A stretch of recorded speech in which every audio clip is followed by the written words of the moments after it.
Welcome back to Elementary Unlocked. We are in the middle of a series that relates to things my students have asked for me to write these on. And this one is about rubrics because we use rubrics a lot. And our third graders are feeling like maybe their parents need a lesson on rubrics. It is interesting to see what our children think that their adults in their home need. So we'll provide it. So rubrics have topics on them. Each of the topics is then given point values for the children to earn. Then when those points are all totaled up out of the possible points, you're able to calculate their grade. So we're going to look at some examples of this. So the first example we're going to look at, this is from a project. This is from a Native American shelter project where it tells them what they're going to do. They're picking their Native American shelters and they are going to make sure that it is neatly created and is creative and shows how the natural resources were used. Depending on how they do on this, they can get points anywhere from 1 to 5. 1 being the lowest, 5 being the highest, based on their work being creative, neat, and using natural resources. Then they have an essay they have to include. So the essay can earn them up to 5 points. If they include the correct things, like what is the home, how did it help them survive, and is it permanent or temporary? If the pieces are all there, then they should have no problem getting their 5 points. However, if they're missing pieces, it will help drop them down. They are going to present in front of the class, so the presentation is clear, and they are explaining it clearly so the students can hear and understand them. This is one of the easiest ones they get, unless they get up there and they mumble or don't speak, or just don't have the project. And then everything being turned in on time. This is my least favorite one for points, but we have groups around this country that we know our students are not going to turn anything in unless there is some type of consequence attached to it not getting turned in. Zeros don't seem to matter to quite a few of them. So we go ahead and we just make it a component of it. Is this best practice in grading? Not always, but if you've got to have something that's going to help hold them accountable, sometimes you just have to do what you have to do. So when they get this, they have this as their directions they take home. They include all the information that they could possibly need. Now they're going to go home and build it and bring it back. And then when they do, we'll circle on here to see what they get. So let's say that they were a couple of days late. Their presentation was pretty good. They were extremely creative. Their paper, though, they forgot some things. So we have 5, 6, 7, 8, 9 plus 6. 9 plus 6 is 15 out of 20. So a 20 point means it's 5 points apiece. So if I think 15 times 5, okay, so that's 25 and that is 7. So this student's grade is going to be a 75. So in order to get those higher values, they're going to need to be in the 4s and 5s to get a greater grade.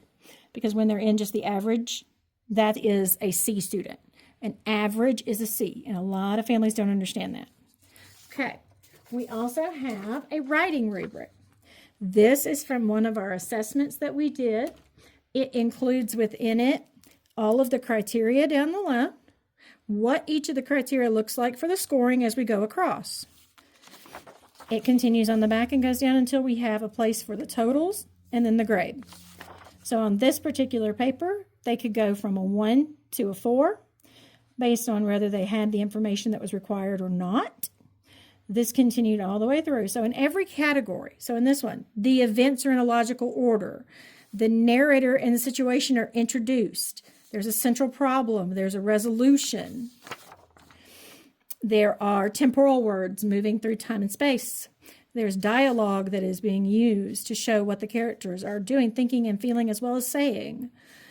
There are descriptive language sections where we get to kind of picture what's going on. They are following the rules of writing, complete sentences and such, and then their spelling, capitalization, and punctuation. So we go through and we can rank them, total them up, and out of the total number of points, be able to get a grade. So in this case, we have 1, 2, 3, 4, 5, 6, 7, 8, 9, 10. So this is out of a possible 40 points. So we can add this up and see where it comes out at once we mark them. At 40, they're going to be about between 2 and 3 points apiece. So if they drop down category on one, it drops them 2 or 3 points. So it does take a minute to figure out their grades sometimes. But it gives you a lot of information about what they are and are not doing. And this is another rubric that is very similar. This one is about a book review, and where they are talking about the introduction, providing background about the book, introducing it, brief summary, all these different things. So this one is set up the opposite direction from a 1 to a 5. 3 is your on grade level kid. 3 is on grade level, 4 is above in this situation. So you're looking for that middle ground. This goes through and talks about what each of their paragraphs should include, but then it also goes into their style of writing and the rules of writing and their conventions.